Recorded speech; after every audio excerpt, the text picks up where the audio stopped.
Good morning or evening or afternoon, and welcome to my Monday. I love Mondays. They happen to be one of my days off, but usually for us gals, that makes a very full day of chores. So today, join me as I prep the best that I can for the week so that we still eat healthy and have time for other things like our full-time jobs.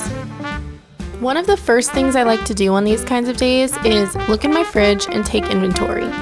What's bad in there, what needs to be used up first, and what could I add to it to make my week easier? As you can see, I have my produce front and center because if I don't see it, I will not use it. I will forget about it. And I don't know if you spotted them, but did you see my pickles? They're so beautiful. Those are the ones that we made in the last video, and they taste really good. This morning I made us some bacon, so I let that grease cool down just a little, and then I'm gonna save that. I almost always save my bacon grease, which is also called lard, which just means fat from a pig. And it is an amazing source of healthy fats, and it also saves you money on cooking oil or butter. So I'll use this lard for our eggs in the morning, or French fries that we make, or just any kinds of fried potatoes or anything like that, and it's delicious. One thing I really wanted to get started today for this week is making a whole chicken in my crock pot. Now, chickens can be intimidating. I know I was super intimidated when I heard that people would just cook a whole chicken. I was like, what in the world? How do you even do that? Where do you even start? How do you know if it's cooked? I think Julia Child was the one that said that you've finally become a good cook if you can cook a whole chicken. And I really don't think that this is what she had in mind, but this is what we're gonna do today. And I promise you this will come in handy when you don't know what to make or are lazy or tired. I'm going to shove this entire frozen chicken straight from the freezer right into my Instant Pot with some parsley, salt, garlic powder, and onion powder. And I'm gonna let this bad boy cook all day long. We'll come back to him later. Next, I always have a breakfast meat on hand. At least I try to.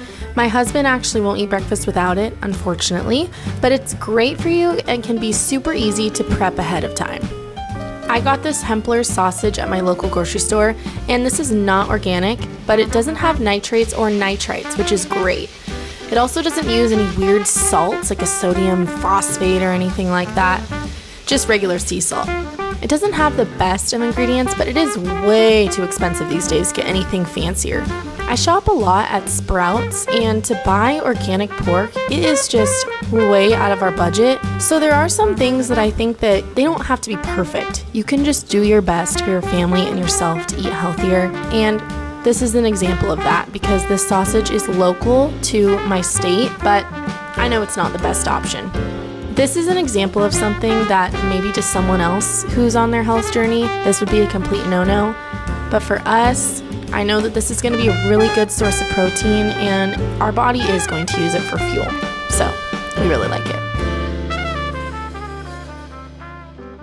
The next thing I want to show you is me feeding my sourdough starter, and I think that this has gotten way out of hand with the ways that people do this. I was so confused when I first started doing sourdough because I thought it was too technical. Like, what do you mean I'm supposed to measure my starter and all this stuff? I don't want to do that. I don't have time for that. I just want to throw stuff in the jar. So what I do is I just aim for a certain consistency. I do probably about a half a cup of flour total, maybe a little more than a half a cup of flour. Then I go to my water filter, and I just wanted to get to this kind of not too thin, not too thick consistency. Maybe you have a different preference and you can learn that as you continue to bake with sourdough, but for me, I really don't like it very thin, but I don't want it so thick that it can't stir. Maybe almost like a pancake batter consistency is how I could explain it.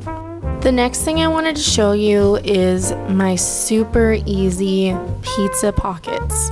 This is the dough that we made in the last video, and I've had it sitting in my fridge with a moist towel on the top of the bowl for probably about 3 to 4 days now. I took it out and left it on the counter to get kind of room temperature for a few hours, but this is mostly a cold dough that I'm working with right now, and I'm going to generously flour the countertop and then also the top of it. And the reason I'm doing this is because this dough is pretty wet, and we don't want it super wet while we're making these pizza pockets. So go ahead and flour the top, flour the bottom, make sure that it's smooth. Then I'm going to cut this into 8 different sections. So I'm doing quarters first and then cutting those quarters in half.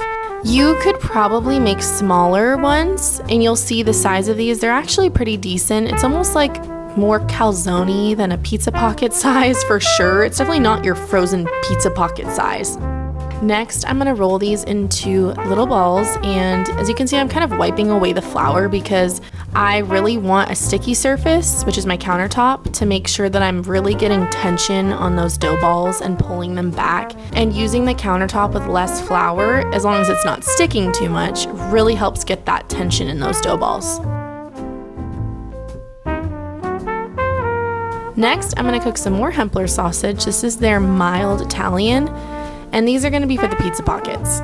These pizza pockets are gonna be super simple today, but you could actually get so creative with these. My husband's just kind of a picky eater, but I'm just gonna do some marinara sauce, or for me, I just had some tomato sauce in my pantry, and I added some Italian herbs and some salt and stuff to them. And I'm gonna put that on top. I'm shredding some mozzarella cheese right now for the pizza pockets. And I actually buy this cheese in bulk from Azure. It's an A2 organic mozzarella, and it's a hard cheese, so it stays in your fridge a lot longer, which for me, I really like things that last in my fridge because I feel like things just go bad so fast, and it stresses me out to think, oh my goodness, I have to use that or else it's gonna be a waste of food and a waste of our money. So I've been really liking this mozzarella cheese. Next, I'm going to flatten these just with my hand. You could roll them out if you wanted to, but for me, it just works with my hand to flatten them out into a circle, add that marinara or that pizza sauce, and then add my cheese. And then I'm gonna add some pepperoni onto this one. But with some later ones that I'm gonna do, I'll add the sausage. You could also do pepperoni and sausage. That would be fantastic. I didn't film this because I'm using a new recipe for this sandwich loaf, but I went ahead and put this loaf into my oven, my top oven. I have 2 different ones. This one's a little smaller. And I put a wet towel on top to keep it super moist. It was a pretty wet towel because it dries out pretty fast in the oven. And I'm attempting to get this loaf to rise, but I could kind of tell that it just wasn't gonna get the height that I wanted, and you'll see at the end of the video what I do with it. But long story short, I don't like this sandwich recipe. Maybe I did it wrong, I don't know. The lady that I've seen make this loaf, it's like the most beautiful sourdough loaf you've seen in your life, and I cannot get my sandwich loaf to look nice no matter what I try. It is so sketchy for me. Please, if you have a good recipe that is tried and true, please let me know, because this has been the thing I fail most at in the kitchen is a sandwich loaf, which I've heard is so easy for other people. So please help me out if you have a good loaf recipe. As you can see with these pizza pockets, I just pull up each edge of the dough to get it into these balls. And you want to work kind of fast. You don't want to keep working with it that much because it will fall apart. They're a little bit thin on top just with the way that you work with it. So you want to get those on a cookie sheet, or for me, I'm using our cast iron pizza stone for these with just a parchment on top. And I put these in the oven at 375 for maybe 30 minutes, but I kind of just check and wait till they're golden brown. And honestly, I took these out a little early. I went back and I just put them in the oven with the oven off just to make sure they've really cooked. But I have never had them come out raw, the dough come out raw, and everything obviously melts inside and cooks. You would not want to use raw meat to put in these because it won't cook. But usually if it's brown on top and brown on bottom, these turn out really great. Here's that sandwich loaf again. It's risen maybe a little bit, but again, look at that. Like, it just, I have to calm down. It's making me upset to even look at it. But look at that. The top is like coming off. I don't understand what I did wrong. It's super frustrating. This is how almost all my sandwich loaf comes out. I cut a piece off. I tasted it. Nothing to write home about. It's not my favorite. And as you can see when I'm cutting this, it's just, I mean, look at that. Oh, it's hideous. Look at that. The top just came right off. It's terrible to look at. But we are not going to waste this bread. You do not have to waste icky bread that you make. A really easy way is you can make breadcrumbs by cutting them into smaller pieces, putting that in the oven, letting it cool from the oven, putting it in your blender, and then putting it back in the oven to crisp up. And then you can store those in the freezer. That's what I've done before. Another thing I've been doing is cutting my bread that I don't like into chunks and then putting that in a freezer bag and then storing that in the freezer. And then when I want to make a breakfast casserole, I take that out, chop it maybe into a little bit smaller pieces, and I put that in the bottom of my breakfast casserole dish. And then I pour eggs on top with cream and cheese, and I let that sit overnight in the refrigerator so that the bread can soak up all of that egg and cream mixture, and it's been so good. That's a really easy way to use up your bread. What I decided to do with this bread, the other half of it that I didn't want to freeze because I already had some frozen bread in the freezer, I decided to make French toast. I always thought I hated French toast. It was a lie. I love French toast. It's delicious. In this bowl, I did 2 eggs, some raw cream, some maple syrup, just a little bit, and then some vanilla. And I really think the vanilla you have to do. It makes it so much better. Slap some butter in your cast iron or in your pan, whatever you use, and just grill these guys up until they're nice and toasty and beautiful and brown.